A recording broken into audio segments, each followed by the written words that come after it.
Voltamos a Brumadinho, Minas Gerais, 6 meses depois do rompimento da barragem da mina Córrego do Feijão, da Vale.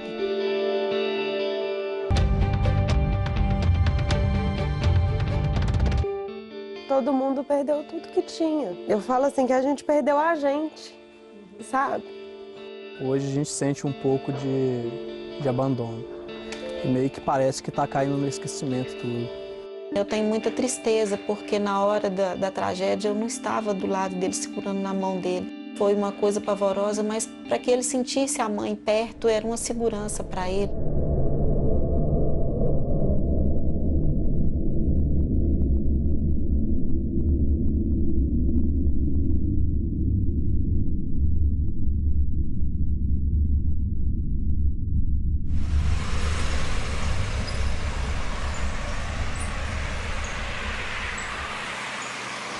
Logo na entrada, um primeiro sinal. Um pouquinho adiante, um memorial improvisado. As vítimas do rompimento da barragem da Vale vão muito além da lista que já soma 248 mortos. 22 pessoas seguem desaparecidas, 15 homens e 7 mulheres. Mas todos aqui se sentem atingidos pela tragédia. Todo lugar que você vai, você conhece alguém. Alguém perdeu um parente, perdeu pai, irmão. É surreal para mim imaginar que a gente já está em julho. Não dá para acreditar que já se passaram 6 meses. O dia 25 de janeiro, para mim, é como se fosse semana passada. A mineira Brumadinho fica a 60 quilômetros de Belo Horizonte. Seria uma tranquila cidade, como tantas outras do Brasil, não fosse sua situação geográfica. Ao longe, avistamos as montanhas de minério. De perto, vemos a movimentação sem parar de caminhões das mineradoras num vai e vem constante.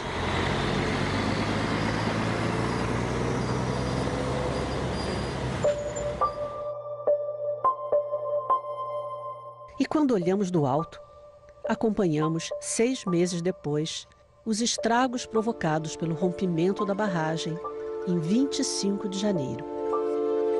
10 milhões de metros cúbicos de rejeito de minério foram despejados nas matas, nas águas, nas casas, nas vidas. Eu não quero ficar aqui mais não, meus vizinhos já foram todos embora, todo mundo vendendo, o que não vendeu a casa foi embora. Aí aqui está muito isolado aqui para cima, está muito ruim de viver aqui. É muito triste aqui porque o povo aqui já não quer mais. Muitos falam que vai embora, outros falam que vão ficar. Uns falam que vai comprar tudo aqui, outros falam que não. Então uma coisa que a gente não sabe o que vai acontecer aqui ainda. Esse dia eu estava do lado de lá. Então o senhor viu o rompimento? Na verdade, quando eu cheguei a ver, foi muito rápido. Já tinha descido tudo. A imagem dos bombeiros na luta por corpos e sobreviventes é memória recente.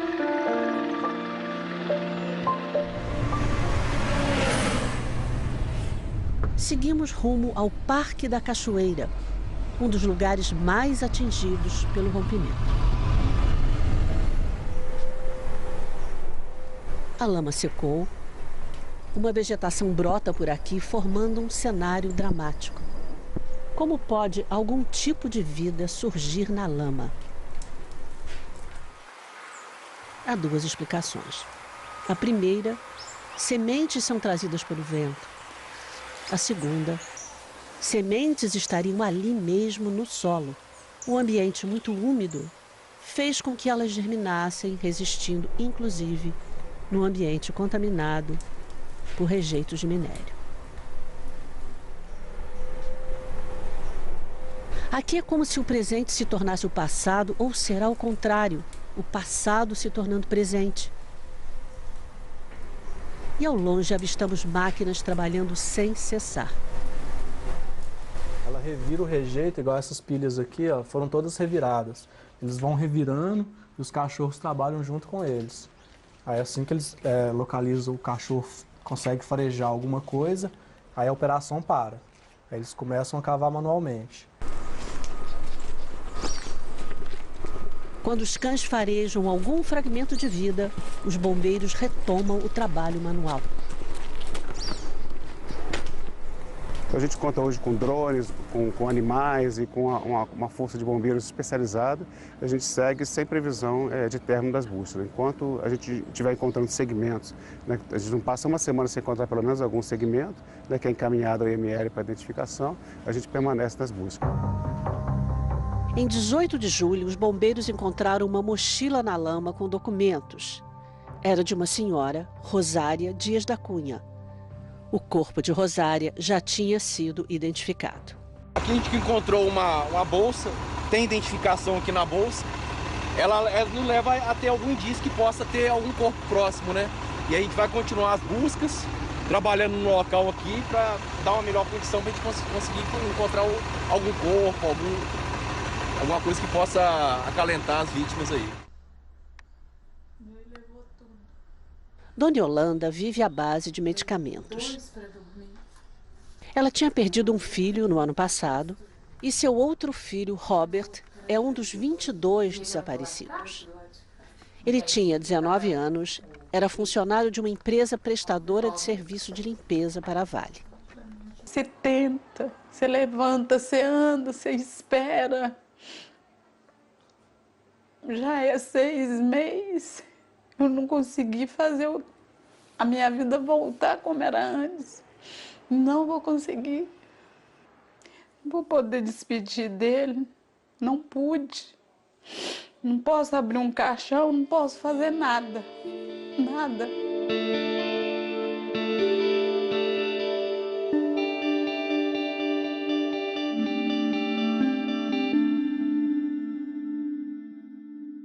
Qual é a distância que nós estamos exatamente do rompimento da barragem, Lucas? Provavelmente aqui a gente está a uns 7 quilômetros da B1, onde foi a barragem que se rompeu. E aqui foi um dos lugares mais atingidos, com certeza, pelo rompimento. Em questões de números de residências, aqui foi o lugar mais atingido. Aqui atrás passava uma rua, ela ligava lá à frente, e aqui todas as casas que tinham nessa rua aqui foram levadas pela lama. E o que a gente vê aqui na Redondeza são casas abandonadas como essa, por exemplo. Isso, o mais comum na beirada da lama são residências abandonadas, né? Os próprios moradores retiraram as janelas, portas, né? Para não ficar no prejuízo tão grande, né? E o mais comum é isso aí, são casas abandonadas. Aqui atrás passava um córrego, né? Que é o Ferro e Carvão, que era um córrego limpo. Por aqui, ruas e mais ruas nos lembram uma cidade fantasma. E para onde vai toda essa lama? Todo o material está sendo removido para a mina, né, atualmente na barragem Menezes 2, e está sendo estudado com o órgão ambiental a possibilidade de todos os rejeitos serem depositados na cava da própria mina, né, no grande buraco que existe na mina, né, que não vai ter mais aproveitamento econômico futuro. Então, estamos em negociações com o órgão ambiental para que a destinação final desse material seja a cava da mina do Feijão. A Vale nos informa que até o momento apenas 12% da lama foi retirada.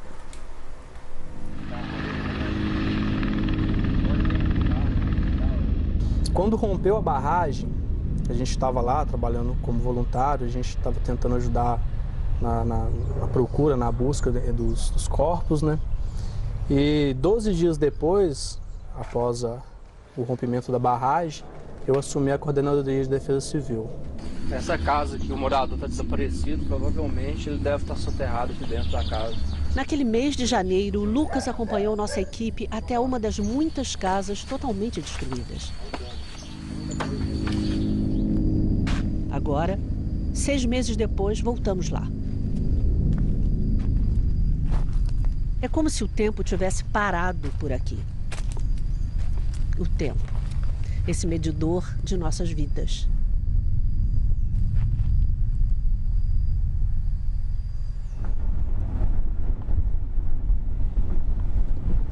Seguimos para ouvir Anastácia, mãe de Cleiton, um rapaz de 29 anos que há menos de 2 anos trabalhava como mecânico na barragem da Vale. Cleiton adorava andar de moto e fazer trilha. Aqui estão as motos do Cleiton.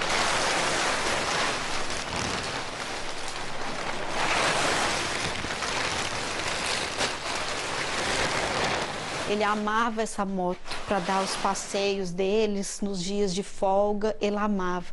E ele tem a outra moto que é de trilha. O nome dessa moto era Cicarelli. Ele amava fazer trilha. Todo final de semana que tinha folga, ia com os amigos fazer trilha. Amava, era a paixão da vida dele fazer trilha. Amava. Foi a Anastácia quem escolheu o lugar para a nossa conversa. Aqui é o quarto do Cleiton.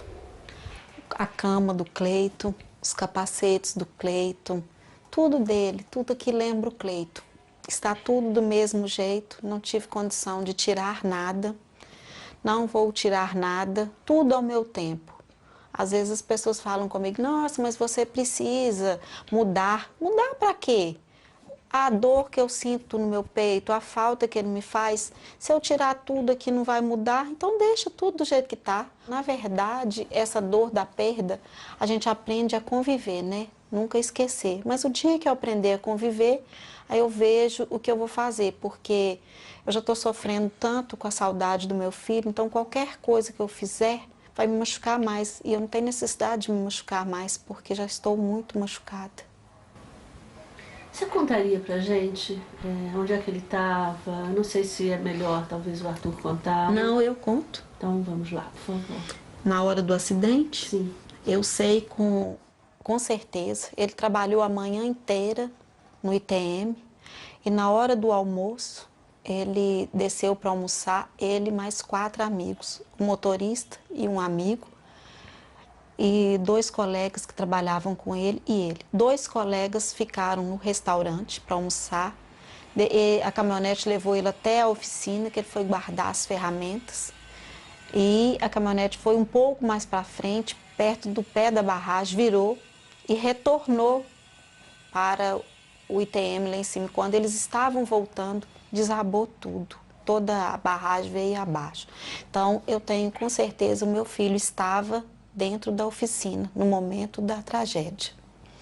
E assim, todos os dias eu levantava de manhã, abria a porta para ele, era aquela coisa de mãe, sabe? E chamava ele aqui no quarto. Eu abria a porta porque eu tinha medo assim, que ele atrasasse e não achasse a chave para abrir a porta e perdesse o ônibus. E todos os dias eu arrumava a merenda dele, todo dia à noite. Porém, quando era o misto quente ou os pães com ovos, eu arrumava de manhã. E dia 25 de janeiro, eu fritei os ovos, coloquei no pão, enrolei no papel alumínio, coloquei para ele ir. Então, a última lembrança que eu tenho, eu vendo o Cleiton saindo, todo arrumadinho, e eu ficando, sem saber que dali poucas horas tudo ia acontecer, meu filho ia embora para nunca mais voltar. E eu soube, assim, pelos relatos, que ele não tinha almoçado. Então, a última refeição do dia, e a última da vida dele, foi feita pelas minhas mãos. Foi o lanche da manhã, porque ele faleceu antes do almoço. Você conseguiu recuperar o corpo dele? Como foi isso? Consegui. Ele já foi sepultado dia 5 de março. Só que ele foi reconhecido pelo meu DNA. Tipo, não tinha nada no corpo do meu filho que podia identificar. Ele, como que eu vou te relatar? É como se batesse num liquidificador gigante.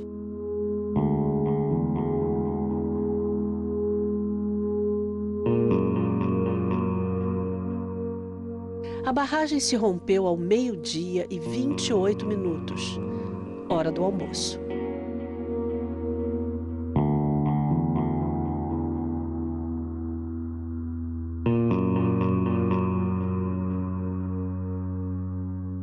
Eu não tenho alguma coisa para falar dele, sabe? Mas eu tenho coisa que eu gostaria de falar para ele. A minha vida vira de cabeça para baixo, porque quem conviveu aqui com a gente sabe que meu irmão, ele sempre foi um amparo enorme para mim. A gente se amava, né? Exatamente. A gente se ama, na verdade, porque não é isso que vai fazer eu deixar de amar o meu irmão.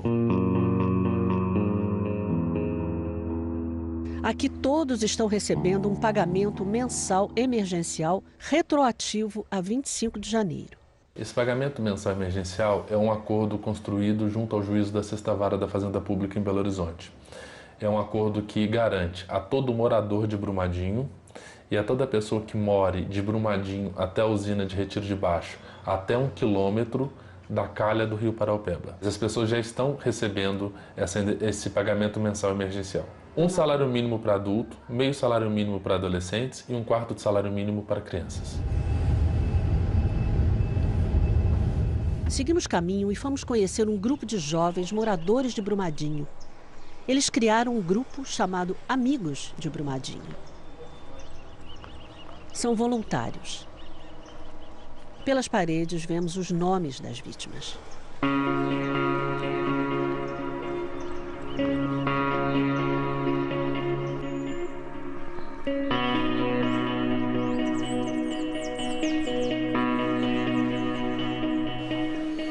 E nos surpreendemos com tantas doações ainda estocadas aqui. Por que será? A Vale doou um dinheiro emergencial, que é R$1.000 para todo adulto de Brumadinho. Então aquela necessidade da urgência de pessoas passando fome diminuiu. Só que a gente acredita que ainda é muito importante, porque R$1.000 por mês não tira ninguém da miséria. A gente quer tentar continuar ajudando os mais necessitados de toda forma. Nós já temos várias famílias cadastradas que a gente dá um auxílio recorrente. E a cada vez mais a gente vai descobrindo a realidade do município que a gente não tinha ciência. Então, além das que a gente tem cadastrado, como o nosso trabalho no dia a dia, a gente conhece várias famílias, a gente atende a gente faz esse atendimento recorrente e a gente adere a novas famílias que estão precisando. Quantas famílias você tem cadastradas aqui? Nós temos em torno de umas 100 famílias cadastradas. Você chegou a perder algum parente? Perdi uma prima que era igual a irmã para mim. E ela que deu um start no estudo. Ela que foi... infelizmente, acho que todo mundo tem um pouquinho de egoísmo ali, que acho que você só acorda para o mundo, você só percebe a necessidade quando alguma coisa acontece com você. Assim, a gente fica o dia se exaurindo para chegar em casa e descansar, não tem tempo de pensar. Porque pensar ainda é muito difícil. Parece que é um pesadelo e que a gente vai acordar. Só que é todo dia isso. Todo dia quando você acorda, você fala assim, não vai voltar.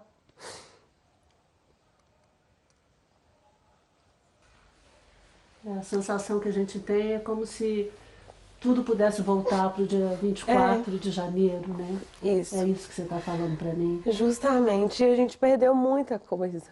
Todo mundo perdeu tudo que tinha. Eu falo assim que a gente perdeu a gente, sabe?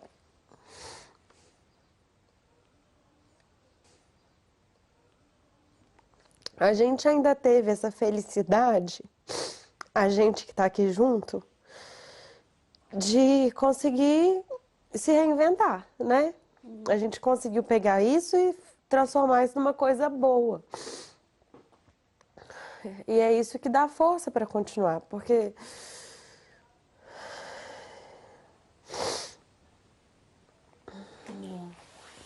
saber que a gente pode fazer alguma coisa sustenta. Como é que estão as crianças de Brumadinho? Então, a gente está vivendo uma realidade muito pesada, que, por exemplo, na minha escola, tem a turma de maternal 2, mais da metade são órfãos. Eu tenho um aluno que perdeu a mãe, e é uma criança muito especial, e a gente fica tendo que driblar essa situação. Quando a gente está com a criança, principalmente por perto, você não tem outra opção a não ser guardar a sua dor. Você não pode transparecer isso, você tem que dar força, você tem que se mostrar presente e dar esperança. É isso que a gente pode fazer. E levar um pouco de alegria e mostrar que a gente também pode ter felicidade dentro da gente, apesar de tudo.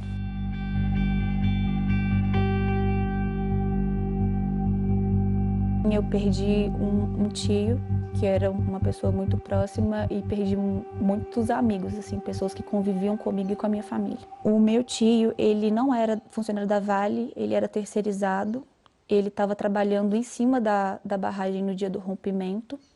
Logo quando aconteceu, assim, foi até uma surpresa, porque era para ele ter saído da Vale, se não me engano, 2 semanas antes. Não era para ele estar na Vale. Então, quando aconteceu o rompimento, nós, na minha família, a gente não se assustou muito, a gente não se preocupou muito com ele. A gente foi logo nos nossos amigos, que a gente sabia que estava trabalhando lá. E assim, horas depois a gente foi ficar sabendo que ele estava lá ainda. No dia do rompimento, eu estava em uma reunião familiar na casa da minha avó, e ela tem um sítio próximo ao Inhotim.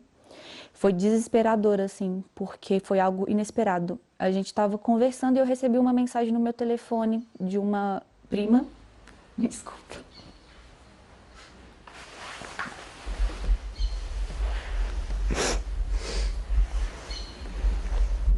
Chorar é bom, Lorena.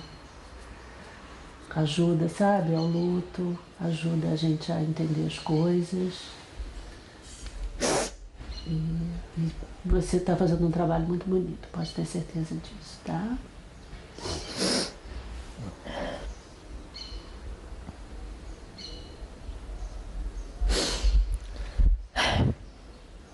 Eu posso continuar falando a partir do que eu estava falando? Que você se sente à vontade. Tá. O dia 25 foi muito desesperador, assim, porque eu recebi uma mensagem da minha prima dizendo, assim, que a barragem tinha rompido. Aí eu falei, e isso foi segundos depois que a barragem tinha rompido. Ela recebeu essa mensagem porque ela tinha uma amiga que, se não me engano, tinha um namorado que trabalhava lá. E foi assim, uma coisa instantânea. Aconteceu lá, ele avisou e ela me avisou. E aí eu falei assim, ô pai, a barragem rompeu. Meu pai tá assim, não rompeu, porque já tá desativada há bastante tempo, eles não estão mexendo lá mais. Eu falei assim, será que não? E meu pai trabalha no Inhotim. Aí, assim, foi questão de segundos. Todos os telefones da minha casa começaram a tocar. Todo mundo recebendo ligação. E aí, meu pai recebeu uma ligação oficial do Inhotim, avisando que realmente tinha rompido.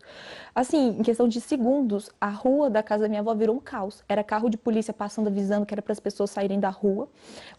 O Inhotim começou a evacuar, pedir para os visitantes irem embora. Os visitantes estavam passando assim... Era uma cena, sério, de terror.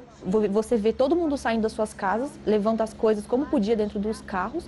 Todo mundo ficou muito desesperado e ninguém sabia o que fazer. Não tinha ninguém auxiliando as pessoas. Então, assim, era criança correndo para todos os lados, as pessoas levando o que tinha dentro de casa, como podia, dentro dos carros. Os visitantes do Inhotim passando, assim, a 100 por hora dentro dos bairros. Então, assim, foi uma coisa muito assustadora, sabe? Muitos moradores de Brumadinho nem entendiam a dimensão dessa barragem, nem sabiam que era uma barragem muito grande, sabe? E foi no decorrer das próximas horas que a gente foi tentando entender a situação que estava acontecendo, assim. E foi muito angustiante, porque eram informações que se contradiziam o tempo inteiro. Às vezes chegava informação falando assim que não tinham morrido muitas pessoas, e logo depois já tinha a informação de que as pessoas teriam realmente morrido, mas aí a gente ficou sem saber se sim ou não. Então, assim, muita gente passou por essa angústia, sabe? Durante muitos dias. E assim, ninguém consegue entender o que é isso, de você ter a esperança de que aquela pessoa está viva, mas talvez, assim, lá no fundo você saiba que não, sabe?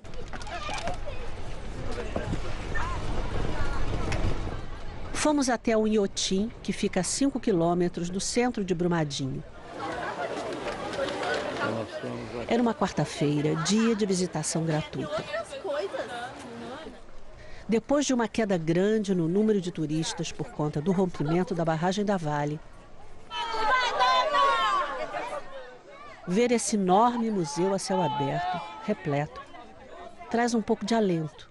Quase 8.000 visitantes passaram por aqui nesse dia. Inhotim recupera pouco a pouco seu fôlego. A gente viu julho como um período de reaquecimento desse público, das pessoas chegando. E dentro desse volume, pessoas narrando que já conhecem Inhotim e que estão voltando por saber desse momento que a cidade está vivendo. Então, um movimento solidário, de estar perto, né, de sentir que a visita a Inhotim é um modo de apoiar, porque as pousadas se movimentam, a economia se movimenta, todo o circuito do turismo. Primeiro a gente estabeleceu a gratuidade para quem é de Brumadinho, para todos os dias e horários da semana. Em poucos meses, 4.000 pessoas se cadastraram. 1000 pessoas já estiveram aqui e é interessante porque as pessoas vão se apropriando do lugar como um lugar para estar, né? Um lugar de paz, um lugar de encontro, de repouso. Então essa foi uma baixada de muros que nós fizemos para essa integração com o território. Estou no Inhotim há aproximadamente 9 anos. Esse estar meu aqui é tanto psicológico como físico. É um lugar que eu admiro muito, trabalho com gosto, com amor, com carinho. Tenho uma satisfação em estar aqui. Apesar de todos os problemas que a gente pode estar atravessando hoje, no momento na cidade, eu encontrei um apoio, uma força maior nesse lugar.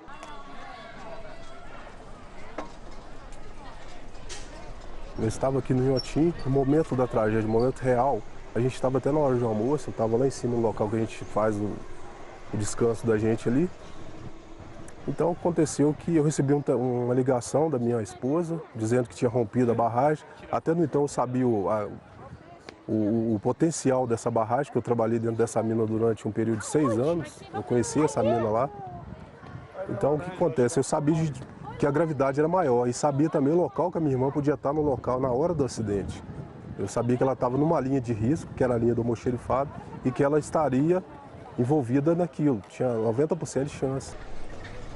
Sim, a irmã dele morreu.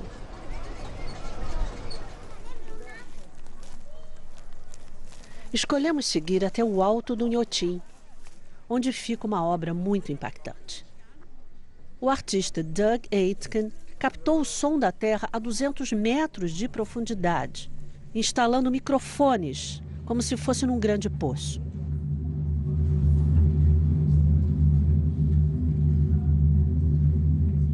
Nos aproximamos. Subitamente, os visitantes vieram. Há neste som algo simbólico que vai além da obra do artista.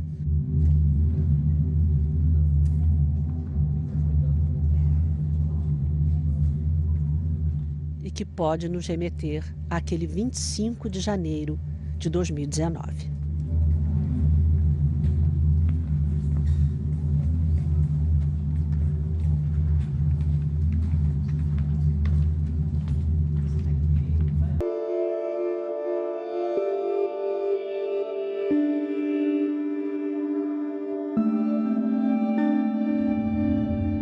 Seguimos em direção ao Córrego do Feijão, a localidade bem perto da barragem que rompeu.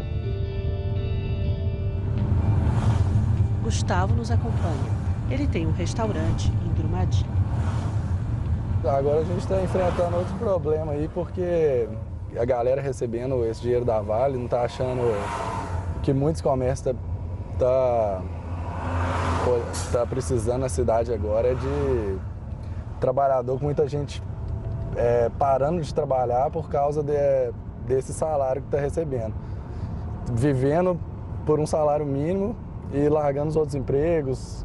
Motoboy é uma coisa que não acha mais para entrega de pizza, hambúrguer na cidade. Em todos os lugares está faltando, está precisando. Tem muita gente pedindo demissão, tem muita gente querendo viver às custas desse salário mínimo só. O que a gente vê aqui o tempo todo em Brumadinho, caminhão. Caminhão subindo e descendo, no vai e vem, constante. Mais caminhão na frente. E vamos tentar chegar o mais próximo possível que a gente conseguir do local aonde rompeu a barragem. Pode ir. Aqui era um pontilhão. Aqui passava o trem, é isso, Gustavo? Aqui é onde teve aquela imagem de um rapaz resgatando uma mulher com a corda. E a aluna passou e levou tudo.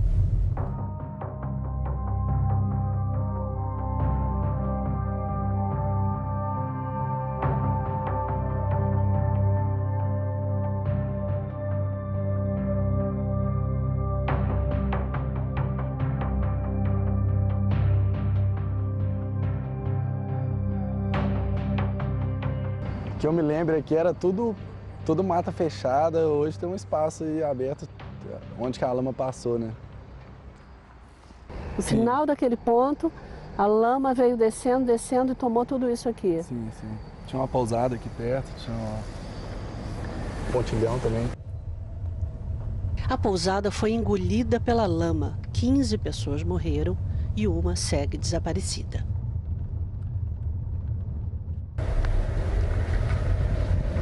Então agora nós chegamos no ponto limite, mais próximo de onde era a barragem. E aqui a gente vê que tudo isso aqui era uma floresta. E agora os homens trabalham para retirar essa lama.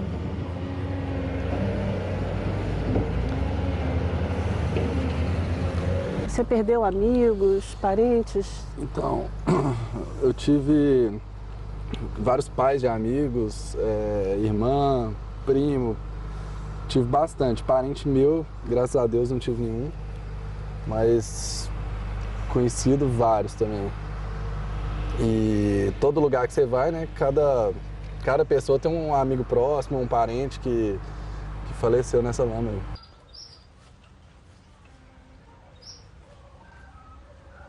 Bem perto dali mora o Sr. Sebastião.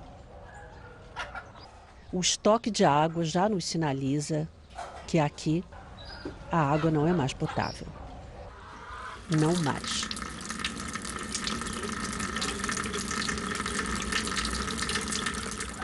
O Sr. Sebastião viu tudo do alto de sua casa e nos conta que salvou um bebê. Salvou uma criancinha aqui embaixo? 7 meses. 7 meses, um bebê? É. Lavou ele na pia dentro ali. Como? Lavou ele na pia dentro ali. Não tinha luz. Lavou na pia? É, água fria. Depois a senhora encontrou a mãe e os parentes dela? Não encontrei.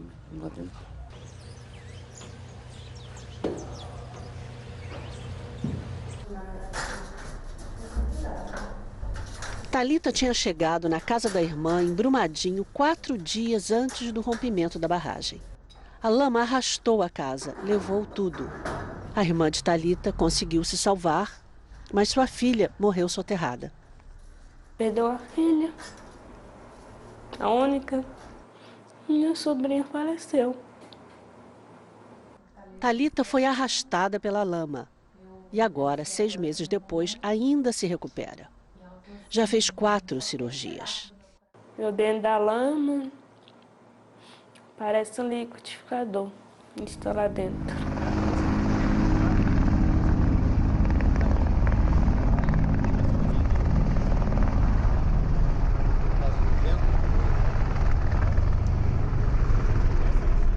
Eu estava deitada no chão, no corredor da casa com meu sobrinho do meu lado. E a minha irmã, Alessandra, estava na cozinha. Ela escutou o barulho primeiro. Ela só gritava, que é isso, Thalita e Laís. E a gente sem saber se entender, ninguém sabia o que era, né?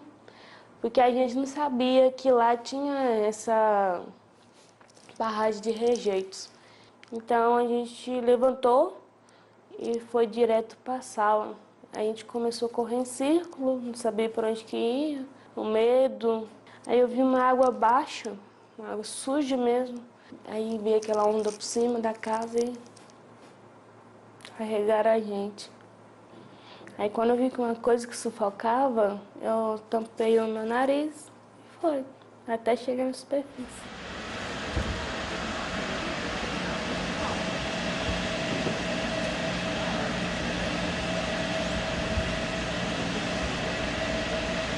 Onde era um clube, em Brumadinho, hoje é um centro de atendimento às vítimas.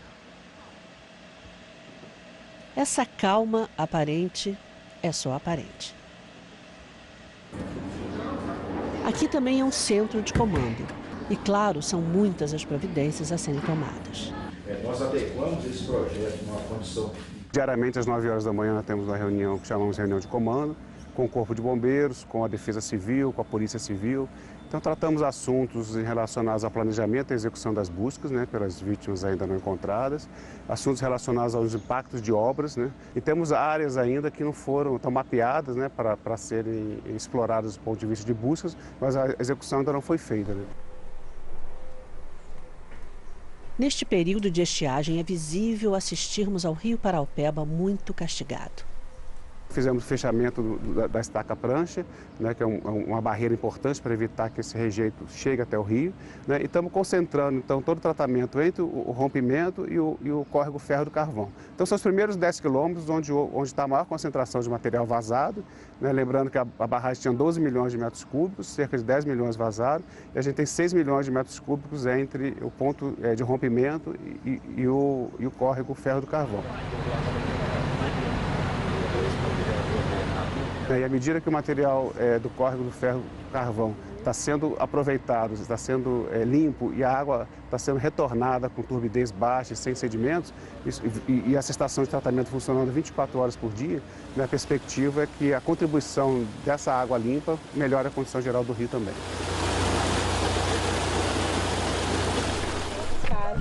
Não tem que perguntar, não, só chegar e entrar, pode entrar, gente. Fica à vontade, a casa é sua. Com licença, viu? Obrigado. Toda.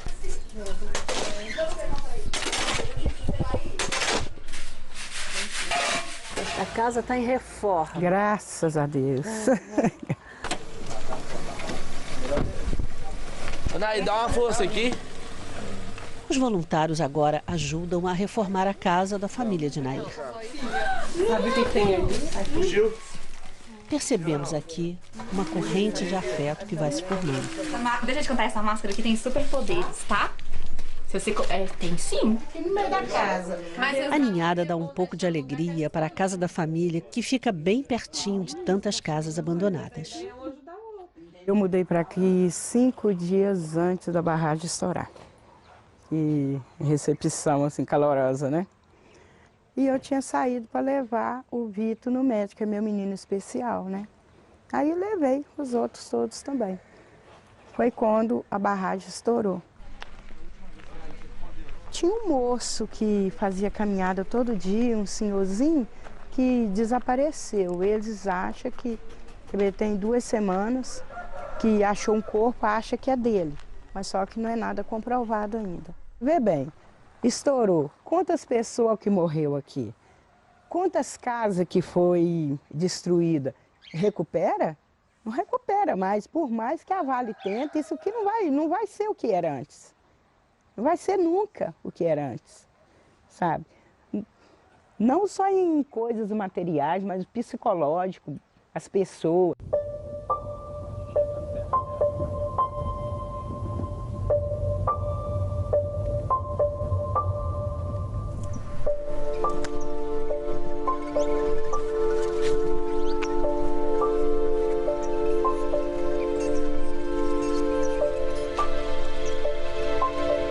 Foi fechado o acordo, né, com a juíza de Betim, homologando a questão trabalhista. Então a gente tem pagamento de 500 mil reais para pai, mãe, filho e cônjuge, né, de cada vítima, para cada um individualmente, mais 200 mil reais para cada um dessa categoria da família por conta de um seguro de acidente de trabalho, mais 150 mil para irmãos. No acordo coletivo do Ministério Público do Trabalho, esse foi o valor tratado. E no acordo da Defensoria também. Para mim, eu vou conviver com essa tristeza. Dinheiro nenhum que a Vale der, para mim não vai ter valor. Não vai ter valor nenhum. Nenhum. A maioria das pessoas, meu Deus, que eu conhecia, todo mundo morreu. A caracterização, se vai ser crime doloso, culposo, inundação, qualificado pelas mortes, como aconteceu no âmbito da Justiça Federal, então ainda é muito cedo. Então nós vamos procurar impor uma responsabilidade penal integral e exemplar àqueles que têm responsabilidade.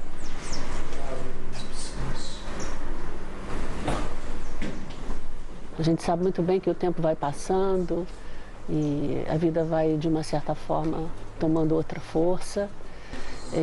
O que você tem a dizer agora, 6 meses depois?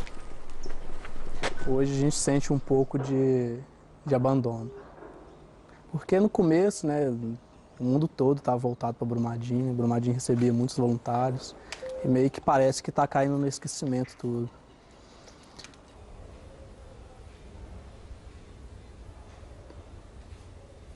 E o Cleiton falava muito comigo: mãe, Fica trabalhando tanto, mãe. Você precisa passear um pouco, mãe. A vida é um sopro.